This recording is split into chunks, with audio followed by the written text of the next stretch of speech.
on earth does this show make me want to cry? Hello everyone, my name is Fox and so like I'm at Fox. My hair is completely and utterly insane at this point. But this was Samurai Jack, episode XCVII, I believe. Or III. It's one of them. This is probably one of the best homage. This is like one of the things, like, when it's kind of like a recap, so it's like for everyone who never seen Samurai Jack before, it's just like, alright, let's just start from season 5, because this is the, this is the rated R version one, which also I'll get into that a little bit too. But, like, I was just getting that. This is like the recap episode, while also being perfectly showing why Ashi shouldn't like Aku, and pretty much everything else a little bit, like her character development. And also answers a couple questions. Also, I need to grab my phone real quick. Alright. Hopefully I don't hear anything in the background. I'm sorry for that if you do. But, sorry, and I had to grab my phone real quick. There's, some notes on there I needed for this. But, just make sure that's still active. Okay. Alright, so, probably one of the best homages to the, like, this is the, crap, where did I leave off? Basically, if you just wanted to come into season 5 and had no idea about the other 4 seasons, you basically watch this one and kind of get some of Jack's achievements, which I really like. Which also I really love watching, because basically it's not like a clip show or anything. Like, you if you've seen like a Yu-Gi-Oh! When they do like the recap of everything that's happened, it's just an entire clip show of the season. It's not like that. It's more, everything of course is newly animated, and also Jack does look kind of weird in this new style. Original Jack, for some reason, always in the flashbacks. When it's him talking to his past self, it looks perfectly fine. But then when you switch over to the fast visions, for some reason it looks weird. So I have no idea why that is. But watching this episode, it's really good. Ashi's basically traveling along the path that I guess Jack took when he originally, walked this entire path. And she's running into all these people that he's saved and helped throughout all of his journeys. Or not all of them, there's some of them. Because it's about, 10 of them? Which, honestly, watches like, okay, which one is this? Oh, I know which one this is. It's freaking great. I freaking love it. Which also, basically, you're following 2 characters in this. And the other one is in Jack. It's Ashi and the Skit Scat robot, because his head just so happily wanted to start working. And the Skit Scat robot's trying to get back to Aku to tell him, hey, Jackie boy's missing his sword. But he's running into a couple problems. One being that he can't get on a boat without a body. So he then has to hop right on someone else, on another body, which in pretty well, because again, this show, it shows more blood. It can use some more colorful language now, which I really love. That they don't because you go with so many other Adult Swim shows, and it's just like F you, or some well, not F you, but you know what I mean. It could be just straight in your face. Oh, we can go mature rated R. Oh, we can go as gory as we want. It can be. But Samurai Jack uses it slightly more subtly, which I love. It's like, what is it, Skit Scat robot hops right on dude's body, goes in, and the body pulls his head off. He's like, alright, where's the money you owe me, or whatever. And the guy's head's super small, and I'll tell you why. And the robot's like, no worry, babe, I got this. I'll pay you back later. And he goes, yeah, this is what the guy said the guy last time did this to me. Walks away, and the Skit Scat robot's like, he looked like a talking penis. Oh, well, okay then. And then end of scene. I'm just, well, that is funny. It's just subtly used of using that mature rating, and I love it. And again, Ashi is going throughout this entire. And then we come back to mostly it's just Skitsy, I can say it quick or whatever. He's getting his crap kicked out of him as he's gone on the ship. It is season 5 of Samurai Jack. even with its Cartoon Network cameos, such as the Jetsons' dog Astro, or Popeye, what? But I just love, and also as Ashi goes through this path, you slowly see her, become a different person almost. Which again, this at least fits more with like her character of her growing, with her at one point, which also, when they were born, they were covered in all black, which I thought, okay, that's why their skin is still black now. That's why. And then I was thinking, wait, does that mean Ashi's naked? And then I'm like, then they cut to her as a kid, and they show her with pale skin all over. I'm like, oh, okay, she's not naked then. She just, I guess, is wearing a full black bodysuit. But then no, the mother pushes them into coal so they can become one with darkness, and she burns her body and it makes it black. I'm like, okay, so she was naked. What the fuck? Like, within 2 to 3 minutes was a roller coaster of what the fudge is going on.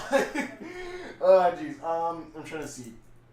You even have them meeting back at the bar where Jack fought that other samurai, the not Afro samurai. Nobody's talking about the hair. This is not. Anyways, these are more Maui-ish. Where he goes and like all these bad guys start telling their stories how Jack beat the crap out of them in the samurai. And of course, you get a little recap of that episode with him in it. And I love, out of nowhere, the Mongol walks in and just goes, "I've come for the strongest samurai, or the strongest warriors." Looks at the crowd and just goes, "Apparently there are none here." Turns around, walks out, door closes. Wow, I guess that goes that story. And again, as Ashi, and also like I said, the bit with Ashi, like her body's covered in burns, I guess, or soot, and she washes it off, and then suddenly makes a dress out of leaves, and something like, "Oh, hi, Tinkerbell."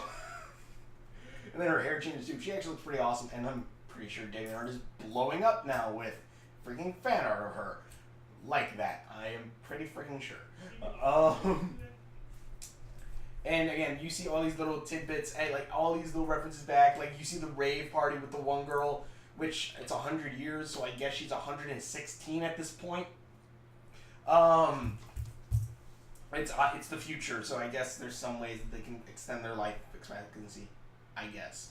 And you see like they do the dance that Jack did back then. You see what is it?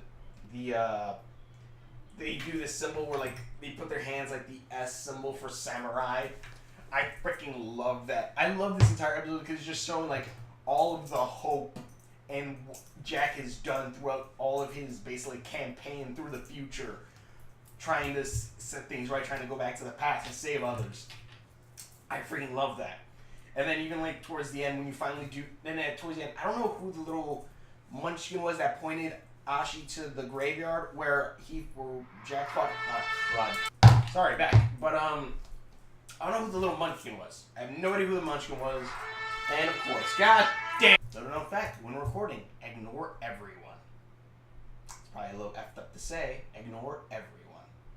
When people have an opinion about you, ignore them. What was I talking about? I'm kidding. Actually, what did I was talking about? Oh, they're fighting at the graveyard again. And, Ashi goes and just sees the samurai ghost. The samurai ghost is there in physical form. And I'm just like, okay, I guess Jack wasn't seeing. He actually saw a ghost. That was not his consciousness screwing with him or anything. Nope, that was an actual samurai ghost. And there's 4 more. And apparently he's kind of on trial. They say that like he's sacrificed himself and he's about to commit seppuku. I believe that's correct. And Ashi, of course, tries to stop him. The samurai ghost kicks the living out of her until she says, and the ghosts are saying, "There is no hope. There's none of this." And Ashi goes saying, "There is hope. You bring hope whenever you are. All the people you've saved and all this stuff, all this, you've saved them." And she goes on saying all this stuff as she's trying to fight this ghost who's beating the crud out of her. And then finally, of course, at the end, Jack, the samurai ghost is about to kill Ashi. Jack deflects it, and says and sends the ghost away and goes, "It's time to go find my sword." Or Ashi goes, "What now?" Or when Jack goes, "I like your dress and your hair." And Ashi then goes, "What now?" "It's time to go get my sword." Yay! And then episode ends. Which one? This video's been a little bit of editing heck for me probably. But not really, just little cuts. But I'm trying to think. I like the episode, though I will say I wish we could have seen a little bit more of, because we see it's more like they pull a Han Solo, I guess, which would probably be the best way to put that bit, where, you know, we don't see Jack's reaction to any of this. We just hear Ashi and whatever. And, like, again, that's also kind of like what they did in Moana a little bit, too, where, like, Maui comes back right at the end to save her, or, you know, Han Solo comes back right at the end, has suddenly a change of heart.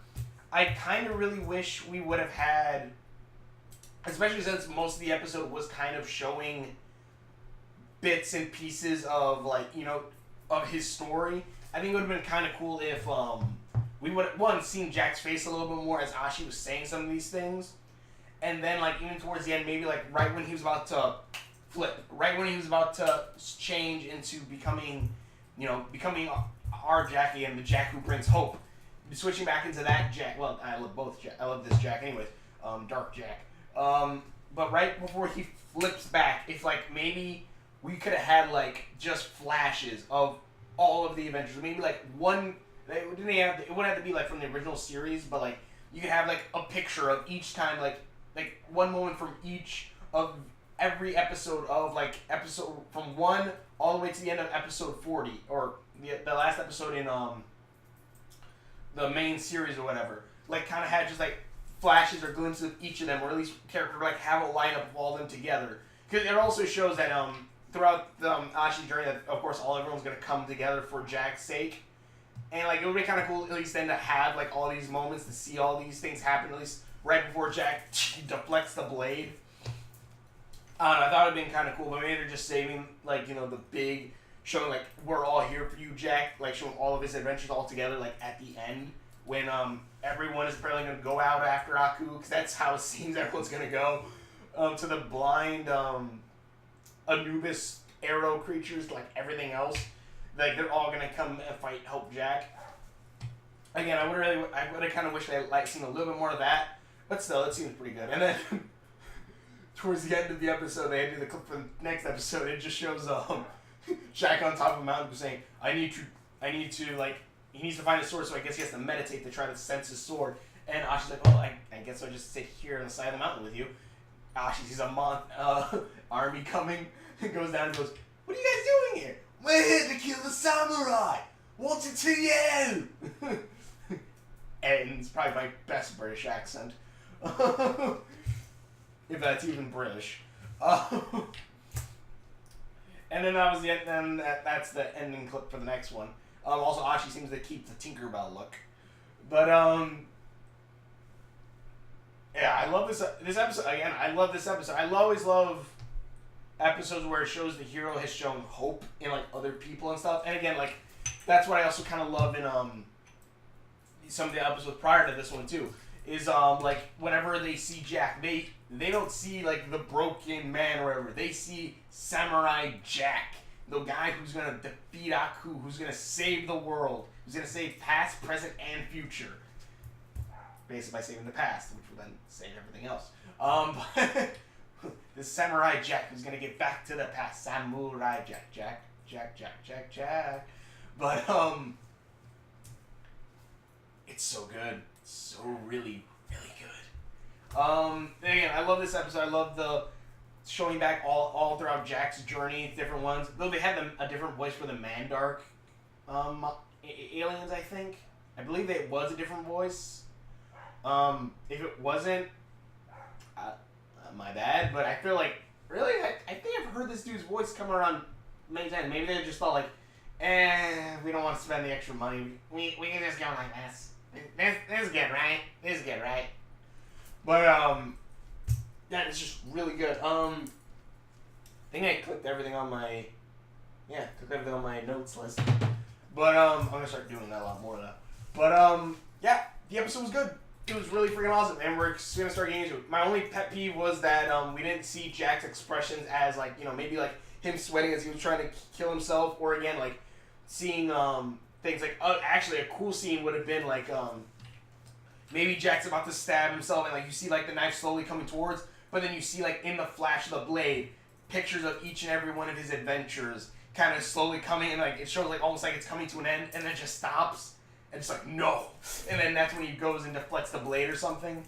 I think that would have been a little bit cooler again, but they tried to pull a Han Solo thing, which I thought it's alright, but I kind of would have really liked to see that a bit more. It kind of felt like, I would get hate mail for this. I get hate for that. It kind of felt a little bit like Anakin. A little bit of him like just suddenly switching to the dark side, which, honestly, that scene in of itself in the Star Wars prequel easily could have been fixed if, like, again, they did something similar to this. Had a little bit of showing, like, either flashbacks or some things, like, going through his head or showing his emotion right before he, like, snaps. And I kind of wish there was a little bit like that for a Samurai Jack in this one. Other than that, it's pretty good. I love, again, when they use the mature stuff sparingly, but they use it well. Again, talking about the dude's head, or like they just go, Samurai Jack, that tough SOB, or something like that. Just like, it just works, I think, when they just use it sparingly. Or like, they get the out or something like that. I think someone said that, or damn, something like that. I can't really remember what. It's something that wouldn't be in a regular cartoon, basically. And I really do love that. Either way, thank you also for watching. Tell me what you guys think in the comments below. What your videos I've done. Links around my face. Little subscription buttons right over there. Next episode, hopefully we'll get the sword back. Either way, thank you so much for watching. Share all my videos. Links around me, and we will. See you later. I'm not gonna cut the camera. Are you insane? I'm not gonna do it yet. No, I wouldn't do that. Does that look like Fearless there for a second? Fearless. I'm poor. Watch out!